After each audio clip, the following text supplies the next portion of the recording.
Good afternoon. This is Rich Ventura with Sony's B2B organization. Want to welcome you once again to our RV on AV. Today, we're going to be talking about key trends shaping the AV industry. So, for today's panel, I'd like to introduce our panelists. Hopefully, it pop up here. We're going to have Nick Belcourt, Executive Vice President for Peerless AV. Kelly Smith, Director of Central Sales at TSI Touch, and Bob Avalaka, Director of Tech Partnerships from Crestron. So we're going to have a great conversation today. I'm looking forward to getting this thing going. So I'm going to start off with Nick. Have Nick talk a little bit about Peerless. I'm sure we all know who Peerless is, and those who don't know who Peerless is or don't know who Nick is, kind of been hiding under a rock. But definitely, Nick, have you talk a little bit about your organization? Hey, Rich, great to be here. Thank you for having me. Peerless AV turned 80 this year. So we're a company that started back in 1941, bending metal for the war effort, and went principally from a metal bender fabrication house into a technology hardware company. And the lion's share of what we do now is solutions for technology companies and partners like Sony. So we are particularly excited to be here today to discuss these topics with you. Excellent. We're always happy to see you, Nick. Kelly Smith, Director U.S. Central Sales at TSI Touch. Hey, Kel, how are you? Kel, I think we got you on mute. There's always at least one, right? Seems like every call. Thanks for having me. Yes, as Rich said, I'm Kelly Smith with TSI Touch. We are a touchscreen company. So just to simplify it, we take mainly commercial grade displays and we transform them into touchscreens. So we also do a lot of video wall projects, touch and non-touch, and protective solutions. That's our bread and butter. Excellent. And Bob, not pulling the rear, but definitely not least important here. Our friends at Crestron. How are you doing today, Bob? Great, thanks. Thanks for having us, Rich, having Crestron in the house. Yeah, so I head up all of Crestron's technology partnerships. As many may know, Crestron's been in it for about close to 50 years. Started in the founder's garage, electronics workshop, and turned the company into what it is today, right? We have solutions that work, that cater to the AV and unified communications solutions and enterprise, residential, and even the luxury marine markets. We even have a commercial lighting division. So very excited to be part of this discussion. Excellent. So today's topic is going to be around key trends shaping the AV industry. And as we look at all the different trends that are happening, obviously the big elephant in the corner that we all deal with every day is COVID and what that impact has been to us. And when we look at the impact, I mean, to me, I look at two types of impact. One is the impact of how we use technology in the AV space, but then as we've had a lot of great conversations offline, but even what's been an impact of how we do business. So maybe Nick, I'm going to start with you, and what have you seen about how the impact has been on how technology has been used in AV, and then also just the business itself? So there's been a tremendous shift in digital signage specifically, which is something that's a critically important vertical market for Peerless AV, or series of products for a multitude of vertical markets, I should say.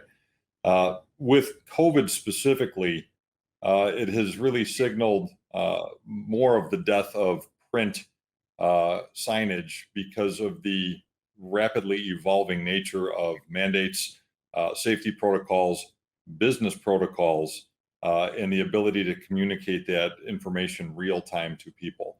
So we've seen a massive, massive increase in our digital signage technologies that support those types of deployments. But equally importantly, we're also seeing a fusion of people that want their signage to serve some substantive function other than signage. So we OEM car charging stations for Volta, which is one of the most utilized charging networks in the world. We integrate our extreme displays into a product called Zapstand, which has integrated digital signage into AEDs that are in parks and common areas, because a big problem is that AEDs that are left out there are not charged, not resident, not able to do their job. And so all of those platforms are able to be taken over to do information sharing at a community level.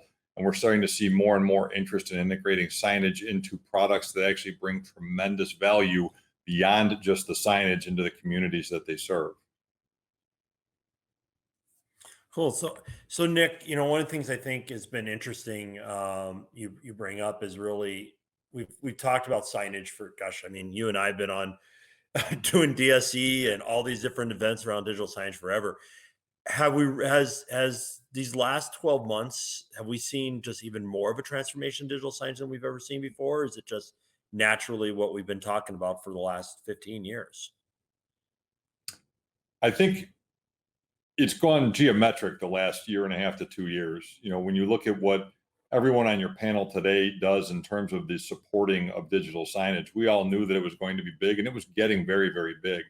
But again, and I hate to continue to invoke COVID, but COVID is at the nucleus of so many of the things that have changed our industry forever.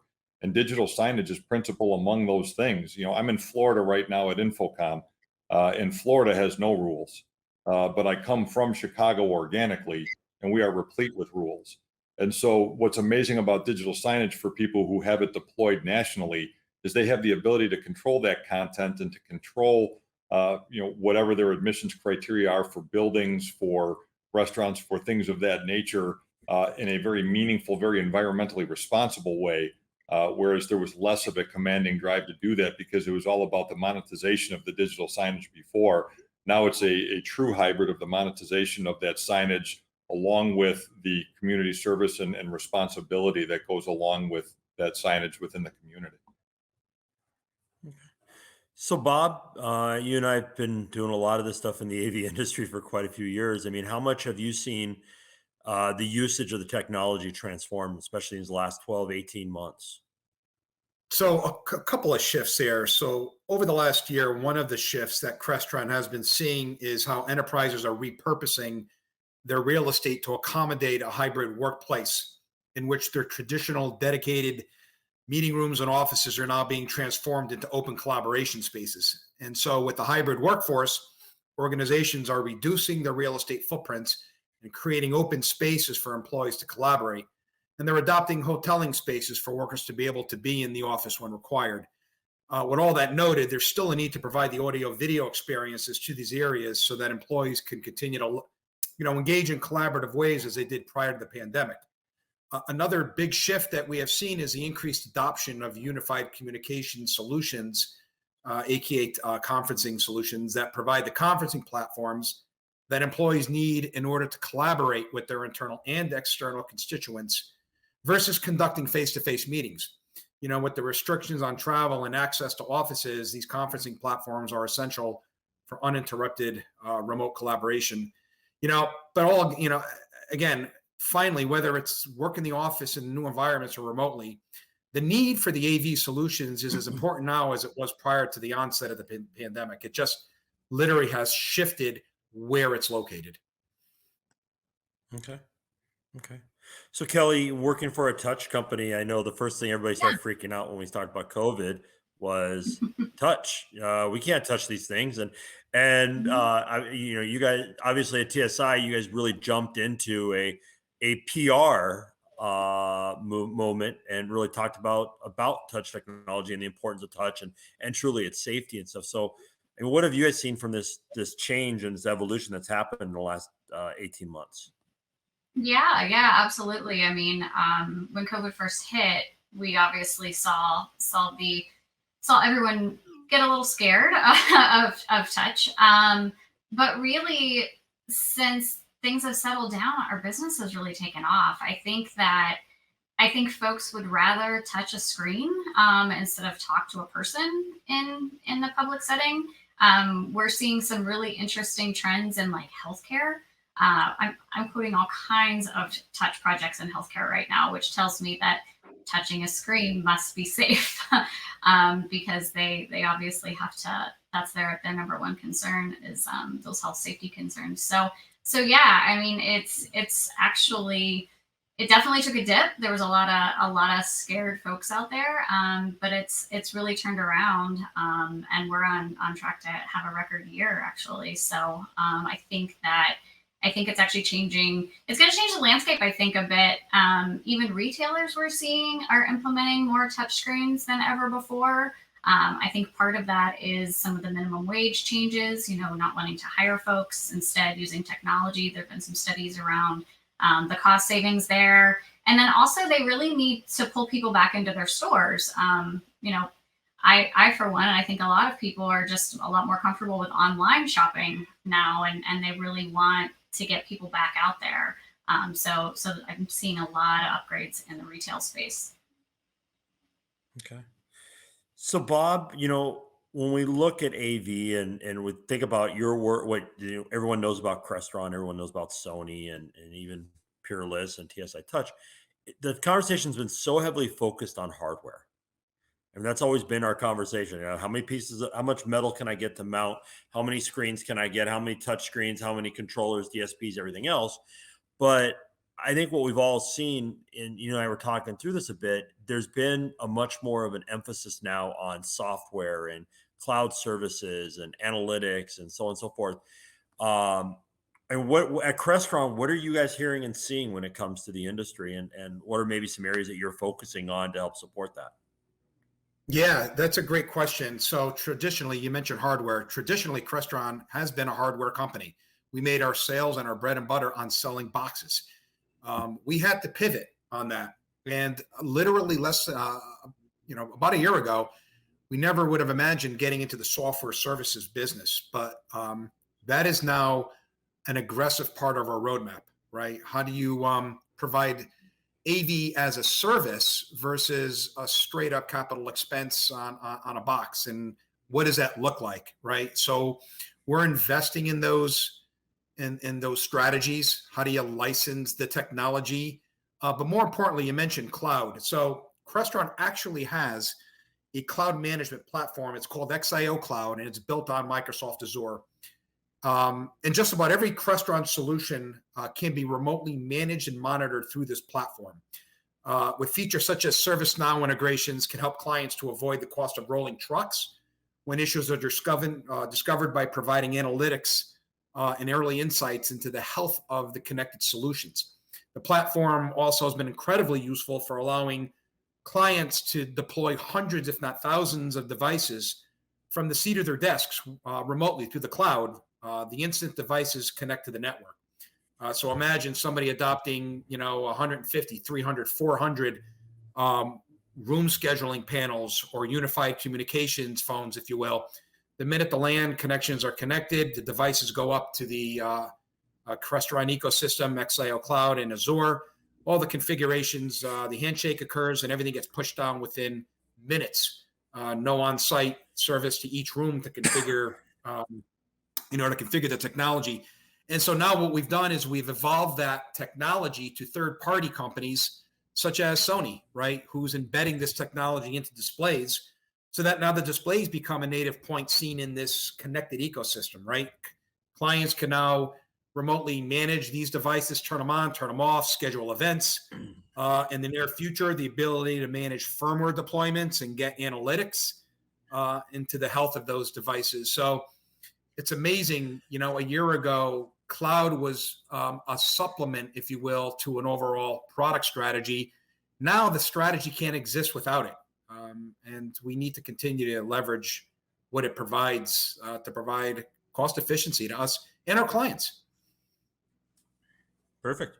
So Nick, everyone knows Peerless is a hardware company as well. And but I know you guys are heavily involved with a lot of the things that's going on in the software world. But more importantly, you're seeing the trends, working with the different partners. What have you seen as those conversations going around cloud and software and analytics and so on and so forth? Rich, it's interesting that you call out that we're a hardware company, because that's categorically true. And what's nice about being in that position is we can partner with people that specialize in the software space and integrated into our solutions. And similarly, with touch and other things that are not organic to us, they are still a part of our completed solutions. And so we have partnerships that resonate throughout the industry. What I will tell you is that cloud services, software, and analytics are at the apex of almost every major deployment that we're doing right now. We are partnered with a software company that has done a massive deployment for security services down in Mexico City. And the amount of return that they have seen in terms of quashing violence because of the way that their cloud-based system is able to report back into local authorities there, with the laws obviously being very different in Mexico City than they are in the United States, has just been absolutely unbelievable. The data and analytics capture that Volta is doing with their Volta Vision, which is resident in a number of their stations, so that they can better understand what charging services they need to provide to which type of customer at which specific type of location, as well as modify their signage in a way that is more relevant to those people, is becoming resident organically in a myriad of our solutions that we are physically integrating all of the hardware at our location and shipping it to site ready to be installed, but with partners' products resident in it. And again, the software and cloud-based systems are an absolute must, as Bob had indicated. They used to be an add-on before, but now they're the thrust of why the deployment is happening. Okay. And I think it's interesting. I think you hit on one thing that was really important is projects are no longer like these siloed projects where I'm going to go work with my mount company to get what I need. I'm going to go to my display company, get what I need, and I'm going to go to my software company. They really need everyone working together. And I think I would say you and I have had those conversations for years, and we've talked about it as we've looked at shows and deployments, that this was the natural progression of our industry. So Kelly, as a touch partner, obviously you need to know how software works too and how it interacts with the touchscreens, whether it's signage or collaboration software. I mean, are there any new trends or things that you're seeing that's happened over this last, year and a half as we've really transformed the businesses? I can't think of any trends in particular, but to your point about partnerships, I mean, that's really where we that's where we try to focus when it comes to software and data and analytics and all of that. We really want to make sure that our products work with our partners' products, and we do a lot of due diligence up front when we're scoping projects early on to make sure that we know what display, what media player, what all is going to be connected to our device, and how can we do testing in advance to make sure that everything's going to work before you get it on site. So we do a lot of having other products, maybe products we don't even sell, shipped to our warehouse, so that our technical folks can really dive in and make sure that there are not going to be any hiccups prior to deployment. So we do a lot of due diligence on the front end there. Okay, perfect. So I do want to remind everybody that, Q&A, please, if you've got questions throughout this, we will try to address them. There's a great spot for you to post any of your questions, submit to the team. And we will make sure that we get to them either during this or afterwards. And I'm sure a lot of people are wondering why you don't get to see my lovely face today and just a picture of me. Unfortunately, as we talk about technology, I had a little technical issue outside with my internet getting cut by the landscapers. So I am connected via a different way, but we definitely want to make sure you at least saw my smiling face one way or another. Although I think the picture probably a little better than the in person. So getting a little bit back more to the conversation here. I want to talk about what's a little more near and dear to my heart, because, I am a screen company and I'm going to, I want to talk about the visual aspect. Let's talk a little bit about how the visual experience of AVs really changed. And I mean, those of us who've been in the industry long enough can remember when we had 14-inch displays and we were like, oh, this is the greatest thing in the world. And then a 32-inch came around, or a 21-inch. And then all of a sudden we had a 55 and a 65. And now we're talking 100-inch and direct view LED and all this stuff. But I think we all can say that we've seen a pretty big transformation of the visual aspect of AV. And maybe Kelly, I'll start with you first on this. Obviously, being a touch company, the visual experience is also pretty important to you guys as well. Yeah, it is. And I'm still learning this space. So I've been at TSI for just over a year and a half. And it's been a strange year and a half. Obviously, I started about a month before COVID hit. So I had a lot to learn. And then things kind of got shut down, and it's evolved since then. But as far as we're concerned, I think we're definitely seeing a lot of trends towards like direct view LED. We get more requests for that, and how we can add touch to that, and that I think is going to continue as some of the prices start to decrease in that aspect of it. So that's been really interesting for me to see the shift, even just in the last year and a half since I've been at TSI. From just standard video walls to folks really being interested in direct view LED, and how can we interact with those products. And that's a little bit trickier than just a standard video wall display, but we've got some solutions and some really creative folks internally. So that's been really interesting for me to see how that's evolved, even just very quickly. Yeah, and I mean, Nick, looking at your business, 5 years ago, you probably wouldn't think that a lot of business coming to you now is going to be direct view LED, but it seems like that more every time I talk to you or Brian, I hear about the next greatest wall or next greatest challenge you guys have. I mean, what are you seeing in your business or the business overall? Yeah, Rich, it's funny because all the things that you and I have been talking about since we were young have now manifested, and they are technologies that we are actually seeing all over the place. We had chatted about this the other day, and I think it's particularly germane to the conversation that we're having today. The deployment of direct view LEDs specifically in the education vertical market and the retail vertical market has never been more important. And the reason that it has never been more important is because the competition for experiential dollars has never been more important. We did a huge 101 lecture hall at an Ivy League institution, and then did the lecture hall adjacent to it. And we were struggling to understand why they were spending this kind of money on their infrastructure at a time when you can do it all via Zoom. And then when you look at, for example, what Kelly's company's products bring to those direct view LED installs, Rich, your tiles would be the tip of the spear. Our infrastructure would put it where people wanted to see it. Kelly's would make it interactive. But why? Why now? And the answer is because if you're not giving people that experience, if you're not differentiating your product in a way that provides them value for that experience, what is your product actually worth? And the very specific example is, you can get an excellent education in all of your core curriculum at just about any community college in this country. Why would you want to spend $80,000 to $100,000 a year on an Ivy League education, particularly virtual, particularly remote, when in principle, those educational credits are functionally the same? And the answer is the Ivy League university that we're involved in specifically has invested a fortune in making sure that their professors, even from a remote or virtual standpoint, can interact with live direct view LED high resolution video walls so that they experientially give the person on the receiving end the ability to see them interact with that technology and the ability to believe like they're getting more value for their money. Similarly, you're seeing that in retail as well, as people who are landlocked and require foot traffic, who cannot shift their business virtually, have to meaningfully change that experience for people that are coming in their stores. And so you're seeing massive CapEx investment in people that are locked into their retail environments as well.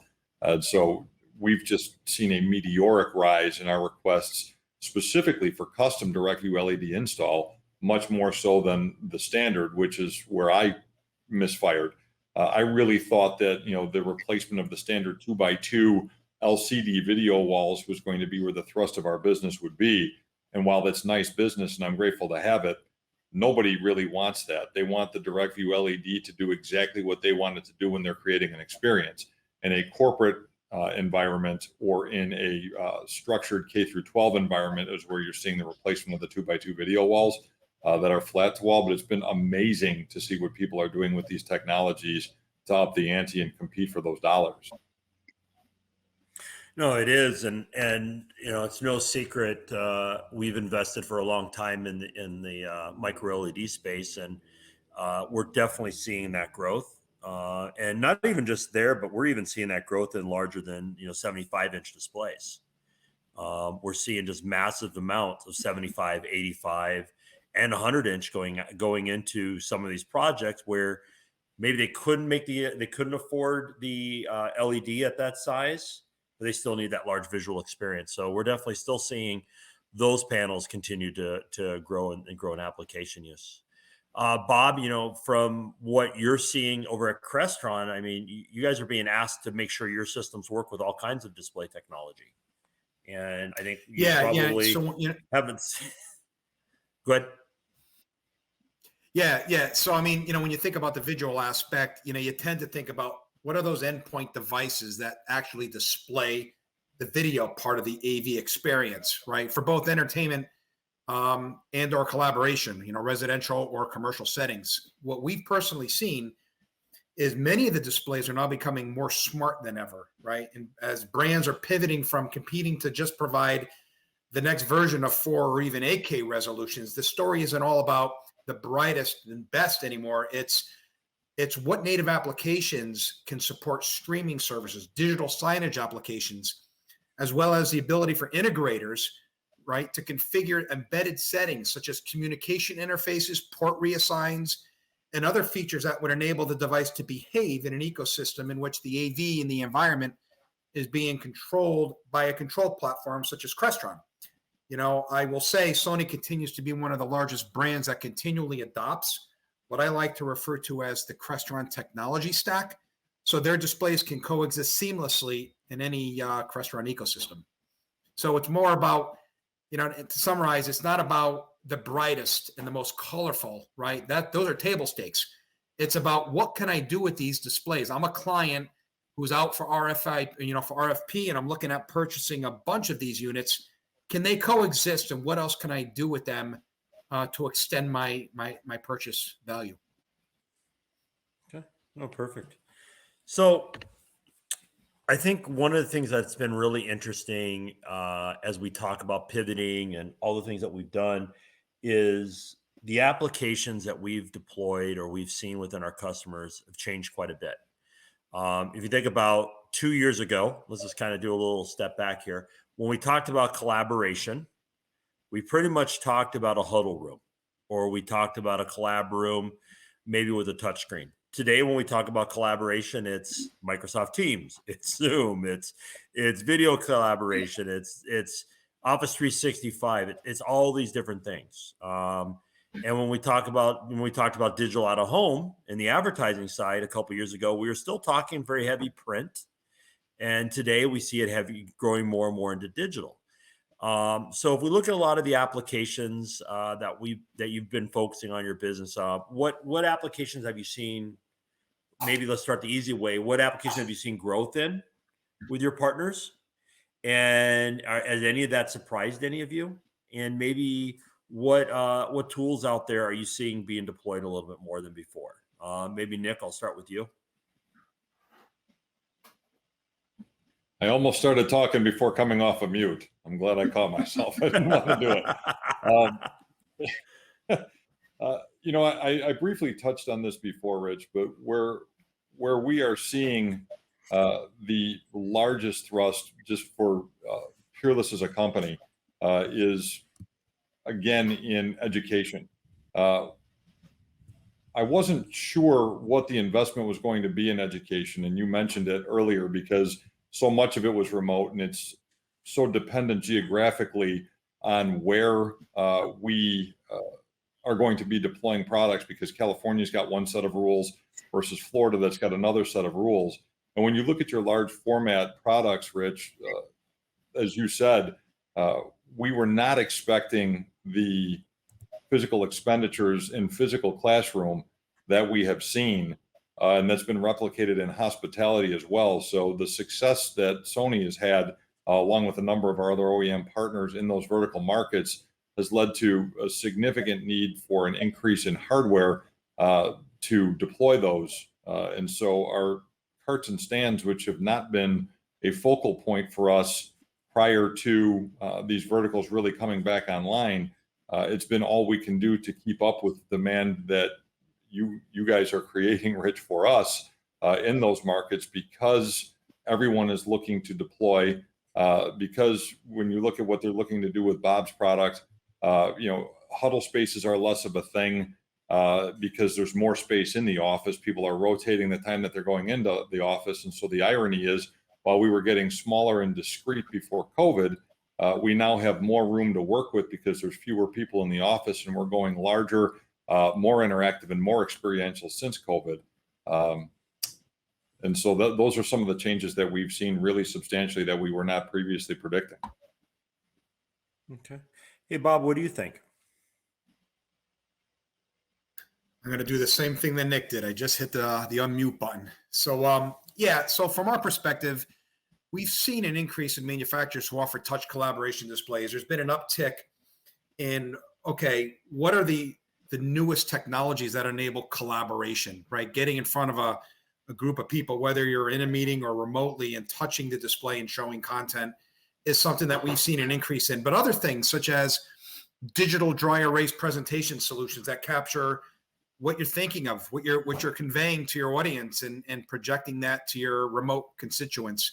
The technology we offer in these examples is the same for all other IP-based video solutions, right? For us, it's sort of transparent, right? We offer the native control and the remote management technology that goes into all of those devices so that they could immediately be recognized and controlled when the solution is installed.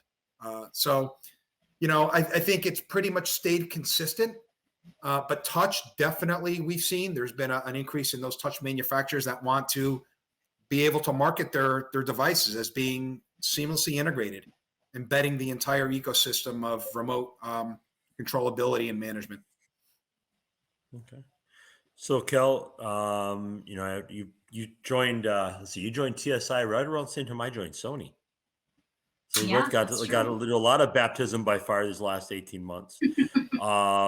What applications have you seen in coming from the world you came from into this? I mean, what applications have you seen that have really changed?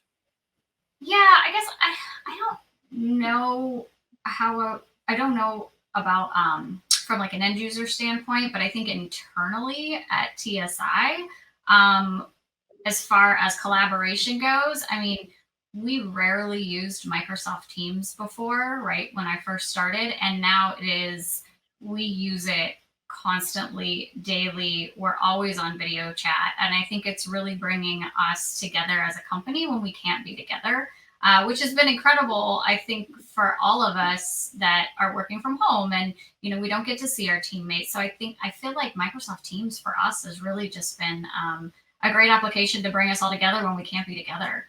It's been pretty incredible. That first month I first started, we really didn't do many video chats at all. And now it's, we're constantly actually getting to see each other and talk to each other. And it's been really great. Oh, so I'm going to kind of change streams a little bit from a topic and conversation piece. And I want to talk a little bit about business side of the world. First, I really want to talk a little bit about how our roles as manufacturers have really changed. And even how the integrator's role has changed and evolved. Not even just the last 12 years, but I think we've seen this evolution happening for the last couple of years. We constantly have heard the IT versus AV discussion or argument, and I think we could do that till nauseum, and I think there's enough discussion groups out there talking about that. But I think we have seen a pretty big evolution in what we do. Bob, I mean, at Crestron, what have you seen as that change? I mean, the role it's changed quite a bit for all of us. Yeah, I'm gonna piggyback right off of what Kelly said. A massive reliance on utilizing platforms such as Teams. We're a Teams shop, for lack of better words. But again, it's not only used to meet, but we're using it to manage internal teams, projects, files, collaboration, everything else. So kind of going back to the whole theme of cloud services, you can imagine how panic can quickly set in when there's a disruption in your connectivity. because we've literally, at least in our case, are working and living off of that platform. Everything we do is being shared and collaborated through that. It's truly a platform, and so that there was a learning curve there, and I think on the backside of that, the analytics that platform has enabled us to realize has been paramount, and so we see that being carried into the near future, quite simply. Okay. So Nick, how about from what you're seeing at Peerless? I mean, I think how has your role or your organization's role changed when you're engaging with customers than it was a couple of years ago? It's really, really different, Rich. You alluded to it briefly earlier. We were asked as a manufacturer to supply a portion of the solution, generally the fabricated portion of the solution, or in some cases where we have unique technology-based products, the technology portion of the solution. We're asked less and less to provide a portion of the solution and increasingly the entirety of the solution for our integration partners. And so if you look specifically at kiosks, they would buy a display from Sony and a fabricated shell from Peerless and potentially touch from TSI, and they would aggregate those products together themselves. Increasingly, what they want now is that totality of product fully integrated at one location, ready to go, drop ship to location, and ready to deploy when it gets there. And what's interesting about the observations that your other panel members made about Microsoft Teams, we use it very differently than a number of others, in that we are now integrating a number of components that are not ours and not of our origin. And there are varying levels of quality from some of the ones that are supplied from outside of our supply chain. So you can count on the Sony display, you can count on TSI touch, but certain other fab parts, certain other cables, fans, things of that nature that are needed to cool it don't always come through with the quality that you would expect.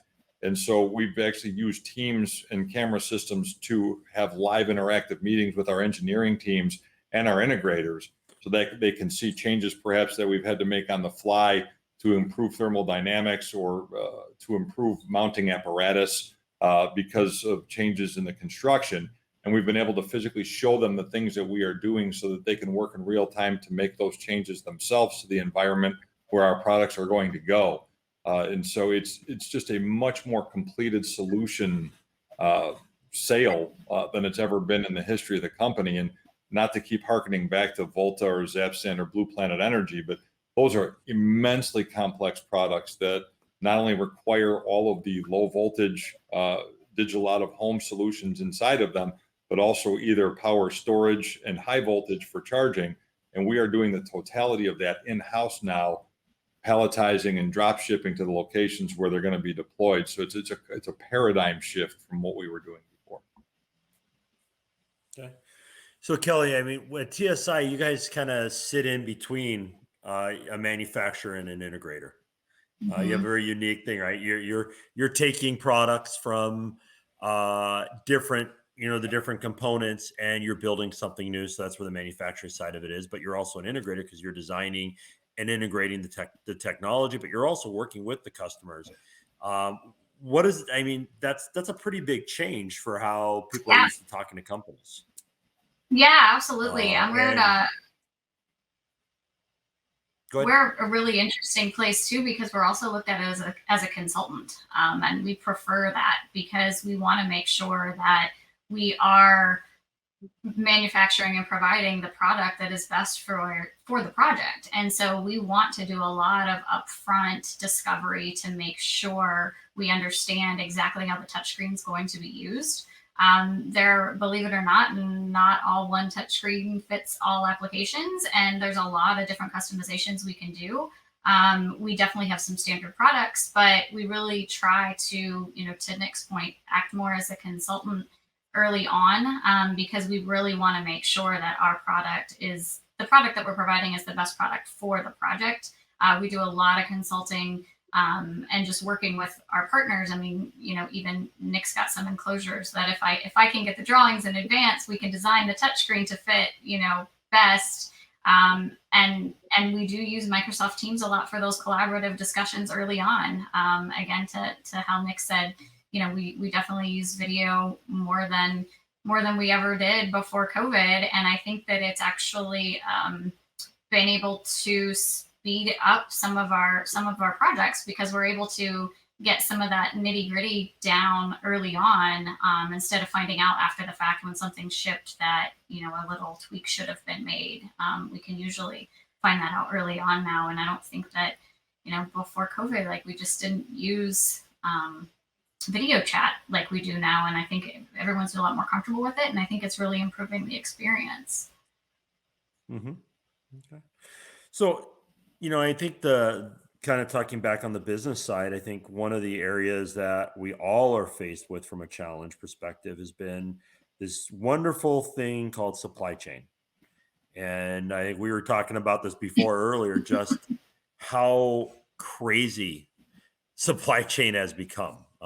This isn't, it's not your grandfather's or even your uncle's supply chain anymore. It's really changed. And Nick, you made some really good points about just how the supply chain has really impacted business. And I don't want you going into anything about your internal side of it, but I think, what are some ideas or things that you would share with others about ways they need to start thinking about supply chain and planning for these projects? Rich, I wish that I had some monumentally sophisticated advice that I could bestow on the folks that are joining us here today, but I don't. It's an unsophisticated approach that just works. And the reality is, what we've done to resolve it is we've massively increased the amount of finished goods product that we keep on our shelves by an X factor, and that includes raw materials. Because even as a manufacturer, something that we can't take for granted anymore is that we can get the type of stainless steel that we want, or the type of cold rolled steel. Or again, I alluded to fans. Fans have turned into a 6-month odyssey when you need to move CFM to cool a kiosk. It's unbelievable what is happening in the supply chain. And so the only solution that we were able to come up with to reasonably assist our customers is keeping tons of it on board. We were joking before we jumped on the call that there's never been a better time to be a salesperson, because it seems like the totality of our industry understands this too. And so now you can actually ask for the business and close the business and actually get a PO for products, whereas before there was hemming and hawing and processes. Now people understand, there's the quick and the dead proverbially. You're either quick with that PO to secure the inventory while it's out there, or you're dead in the water because no one else has it. And so, again, it's not a sophisticated approach, but it's been working unbelievably well for us. And I think I mentioned to you, we're on pace to have either our best year or second best year in the 80-year history of the company. That's just unbelievable given the mayhem that the supply chain is in. But you have to plan for it. You have to plan your cash for it. And you have to be willing to have the conversations with your customer about variability in their pricing to maintain timelines. The price of speed is a conversation that we have a lot now, because there's almost nothing we can't get done, but speed costs pretty dearly right now. Yeah, I mean, it's absolutely amazing. I was talking to a friend of mine who's outside of our industry, and he has something that he manufactures and sells, and he was telling me that the cost of the containers has gone up 12, 15 times what he's used to paying. But at the same time, the price point and the expectation of the price point from the consumer is that it's the same, if not lower. And so it's definitely a huge stressor. And I've even seen where you watch on Twitter, especially if you look at things like AV on the AM on Sundays, and you'll see people talking about, manufacturers charging a fee or an extra tax, as some people keep calling it, because of the cost of goods coming in. And I don't see that going away anytime soon. I think, Bob, you even said I think you're thinking the end of next year even.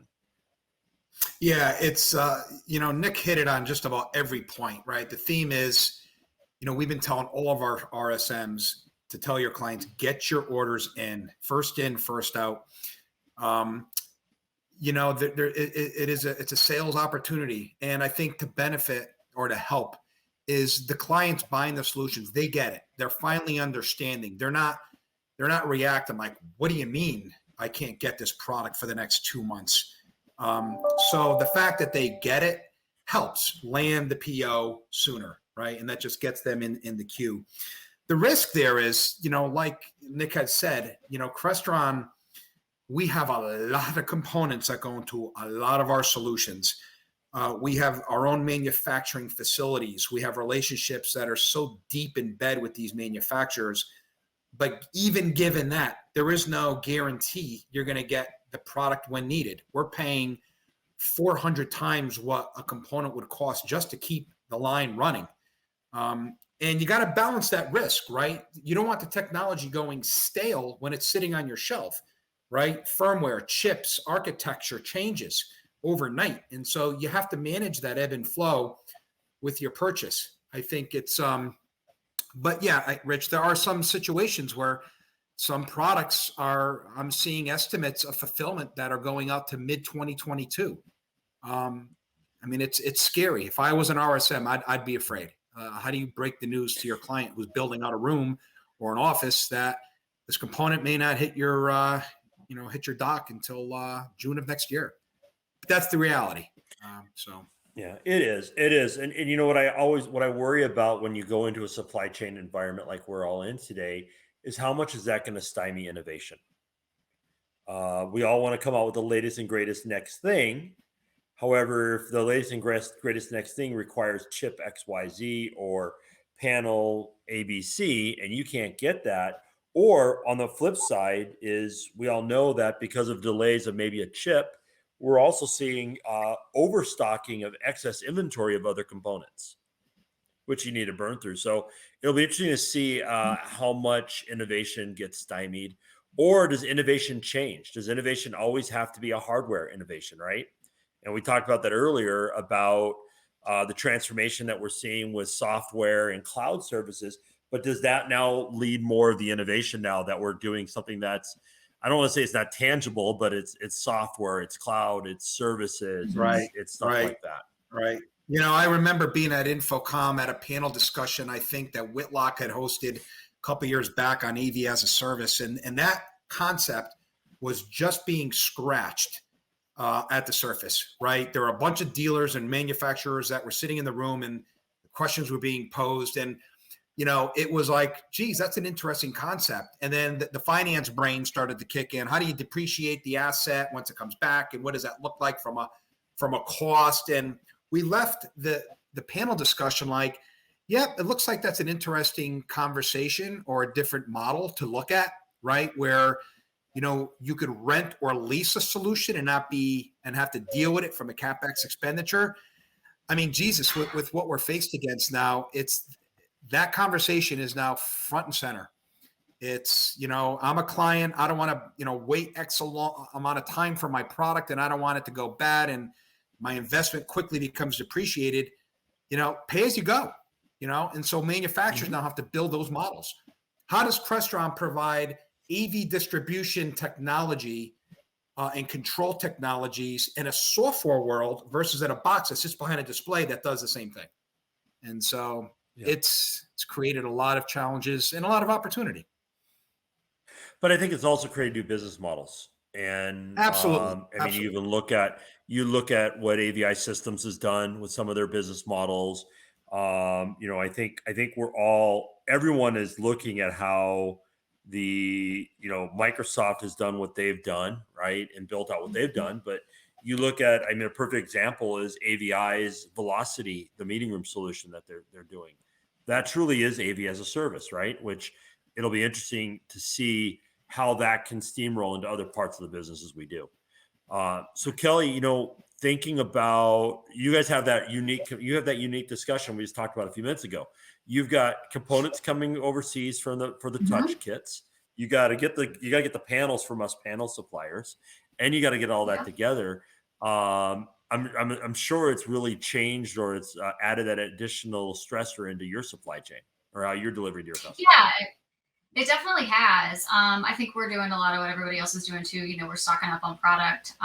Luckily, a lot of our product, if we're going to do a 55-inch touchscreen, a lot of those components do cross different display manufacturers. So a lot of them can be used across different lines. But some other things that we're advising our customers to do, and it's really helping, I think, is go ahead, place the order as soon as you can, and give me a delivery date. When do you want it? Is it going to be 6 months? Is it going to be 9 months? Just put that on there and we'll hold the product for you until then. And we'll deliver based on your schedule. But that gives them, a little assurance that they're probably going to get it. It gives us more flexibility on, hey, if we can use these components for this rush order, we still have time to get components for this order that doesn't need delivered in 6 months. That kind of helps us balance our supply chain as well, and then gives customers a little bit more assurance that they're actually going to get product when they need it. Yeah, we've actually seen some of our partners have come in and given us 6-month forecasts. I've never seen It's longer helpful. than a 2-month forecast. They've never seen longer than a 2-month forecast out of a distributor, but now we're seeing 6-month forecasts, which is kind of crazy to see. And as one of our partners keeps saying, what is his words? Exact words is he or she who has the product will win. And so it's really, and we keep reminding them, give us a longer forecast. Yeah. So we're about running up out of time here, but as everyone is used to being on these, I kind of like to throw out there more of a personal side. I want to kind of talk about two things. One is a technology that has helped you in your work, and it sounds like, Kelly, I heard you already talk about Teams. Hopefully, there's some other things you've Yeah. used as Hands well. down. And then what's a technology that in your personal life? We've heard everything from air fryers to electric bikes. For me today, it's the internet, but and I'll kind of start from the top and go around. I'll start with Nick and hear from you on your two. So this is going to be a terrible answer for a technology-based call today, but turning tech off has actually been the single best utilization of tech for me, for my family during COVID. We have spent more time in the Cook County Forest Preserves by us. We've spent more time outside, more time getting away from the devices because we're on them all day for work. The kids are on them all day for school. We're fortunate that they're back in school now. But what I found was even at the dinner table, we had migrated into that anathema, that thing that I hated where, everybody is sitting there at dinner doing this because we've become so programmed to check those constantly. And so actually turning technology off and spending that time face to face with them has been the biggest gift for us. And so not the most PC answer for a tech driven industry, but that's my answer. All right, perfect. Bob, how about you? So it's interesting. I'm going to say bandwidth. Who the heck would have thought you needed more of it? But now with kids home doing remote learning and parents home both working hybrid, there's not enough of it in the house, right? So I think one of the things is now that we're spending more time working home, we found that we as a family actually use TV services more than we ever used to when we were working 100% in the office, coming home late at night, right? So as such, we cut the cable, quote unquote, and we stream everything. We rely on the internet for everything. We subscribe to about 4 television platforms to satisfy everybody, right? The Disney for the kids, Discovery for my tastes, our regular TV subscriptions. We're saving about $100 a month on what would have been double the cost with traditional services. So it's funny. It's, you leave your desk now, you're not in a car for an hour and a half. You walk into your family room and you turn on TV. And so I know it's one of the things I've noticed personally. Okay. All right. Kelly. We already talked about Teams, so I think I already have one of your questions answered. Definitely Teams. It's really helped me get to know, my coworkers remotely when I wouldn't have been able to before. It's good to see their faces every day. Personally, I think it's the Target app. I'm really enjoying just the pickup so that I don't have to go into the store. Delivery is nice too, but I think just a quick Target pickup, that's been definitely a game changer for me. Yeah, it's definitely amazing how these apps have changed everything. And I always joke when people bring up apps. If you listen to one of our earlier ones, and we had Joey D'Angelo was on, and he said he needs an app to control all the apps. There's just too many apps now out there. Well, I want to thank my panelists today. This is a great conversation. I thank each and every one of you for your your thoughtfulness, your leadership in the industry, your friendship to us at Sony as well. I do want to let everyone know about some upcoming events that we have coming up. You may or may not know, starting tomorrow, we have the Sony's B2B AV virtual event. Unfortunately, this year we decided to make the tough decision not to attend InfoComm, but we do have a virtual event, and there's a lot of great information, and information about some of these companies may be in there as well. So if you haven't signed up, please make sure that you sign up for that. We also, as I know Bob is doing the same thing, Sony is going on the road. And so we are going to be in 8 cities around you. Bob, how many cities are you guys hitting? Like 15 or something like that? We're bridging between now and InfoComm, ISC, and next year we're doing Boston and Chicago, November, December this year, and then there's Texas, I think Florida. There's going to be some West Coast cities. We're hitting all the target markets with our road shows. Those shows are going to combine both commercial and residential solutions of ours. Perfect. Yep, we just kicked off our first road show last week in Chicago. We're in Minneapolis. And Boston in November, New York in December, and then I think we sneaked down to Tampa, Atlanta, Dallas, and ended up in LA on the front end before hopefully a nice show in Vegas called DSE. So we're definitely getting out there on the road, and we'll be also at some other events in a city near each one of you. Next week's or the next